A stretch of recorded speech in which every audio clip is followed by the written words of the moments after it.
अरे कब से भूख से मेरी जान निकली जा रही है। ये बहू क्या कर रही है? जी अभी देखती हूँ। कोकिला जैसे ही रसोई घर में पहुंचती है, उसकी बहू सुधा फोन पर बात कर रही होती है। अच्छा ये बात है, अभी बताती हूँ इसे। क्यों रे कुलमुही, तू यहाँ फोन पे गप्पे मार रही है? अम्मा जी मेरे बाल। इतनी देर से रसोई घर में घुसी क्या कर रही है, हैं? अभी तक रोटियां नहीं बनी तेरी? अम्मा जी, वो मेरे पिताजी से बात कर रही हूँ। अरे तेरा बाप तो एक नंबर का सुदामा है। शादी के वक्त बड़ी बड़ी बातें कर रहा था, अब देखो शक्ल भी नहीं दिखाता। ऐसे आदमी से क्या बात कर रही है? मैं कहती हूँ रख फोन और जल्दी से खाना बनाकर हॉल में ले आ, वरना तू तो मुझे अच्छी तरह जानती है ना? जी माँ जी, अभी लेकर आती हूँ। हाँ जल्दी आ। गुस्से में बड़बड़ाती हुई कोकिला वहां से चली जाती है। कोकिला छोटी छोटी बातों को लेकर अपनी बहू सुधा को अक्सर मारा पीटा करती थी। अपनी पत्नी की इस हालत से अनजान सुधा का पति सूरज एक दिन ऑफिस के काम से दूसरे शहर जाने की तैयारी कर रहा होता है कि तभी, इसे भी रख लीजिए जी। अरे इस डब्बे में क्या है भाई? बड़ी अच्छी खुशबू आ रही है। रास्ते में खाने के लिए मैंने आपकी पसंद के आलू के पराठे बनाए हैं। ठीक है, इसे बैग में रख दो। अच्छा सुनो, अब मैं निकलता हूँ, तुम अपना ख्याल रखना। हाँ जी। सूरज वहां से चला जाता है। इस तरह सुधा के पति के दूसरे शहर जाते ही उसके सास ससुर के अत्याचार और बढ़ जाते हैं।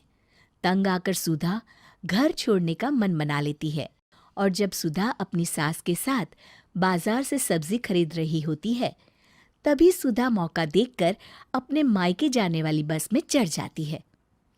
अरे ये नालायक कहाँ चली गई? कोकिला बहू को बाजार में ढूंढने लगती है।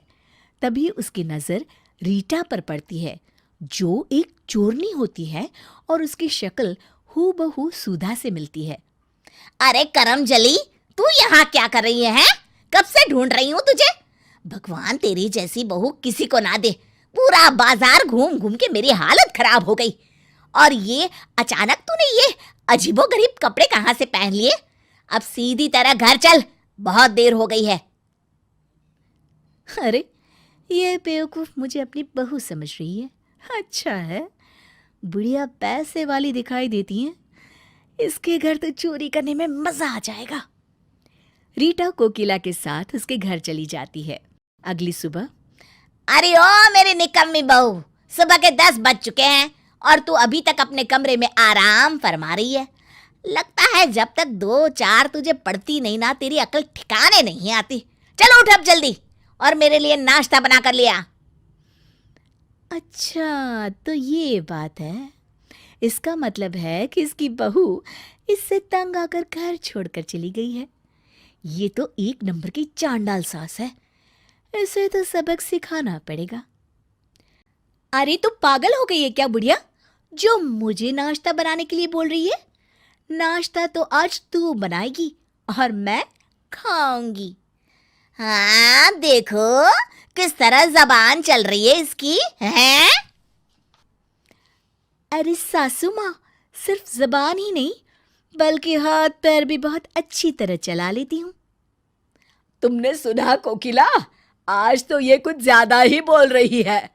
आप हटिए जी, देखती हूँ मैं इसे। अरे रुक जा कलमुही, अभी मजा चखाती हूँ मैं तुझे। कोकिला एक छड़ी लेकर रीटा को मारने के लिए आगे बढ़ती है। रीटा कोकिला के हाथ से छड़ी छीन लेती है। अरे ओ बुढ़िया, आज मैं तुझे ऐसा सबक सिखाऊंगी कि तुझे तेरी नानी याद आ जाएगी। ये ले। अरे मर गई रे। अभी तो शुरुआत है। ये ले और ले। अरे मर गई। हाँ हाँ, और जोर से चिल्ला। ओए माँ, मर गई रे। अरे आप खड़े खड़े क्या देख रहे हैं, मुझे बचाइए। अरे ये क्या बचाएगा तुझे, मैं इसकी भी अच्छी मरम्मत करूंगी। ये ले खुस्सड़ बुड्ढे। अब मर गया रे। क्यों, मजा आ रहा है ना? अब पता चला कि दर्द क्या होता है। आज से तुम दोनों घर के सारे काम करोगे, समझे? अरे तू जैसा कहेगी हम वैसा करेंगे। बस बस, और मत मार।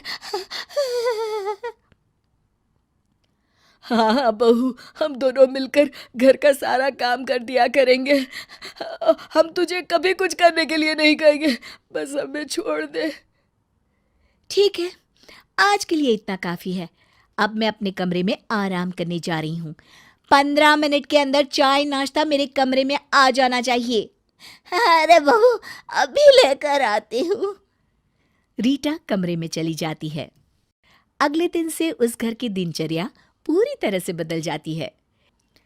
रीटा सुधा के सास ससुर से घर के सारे काम करवाती और खुद मजे से आराम करती।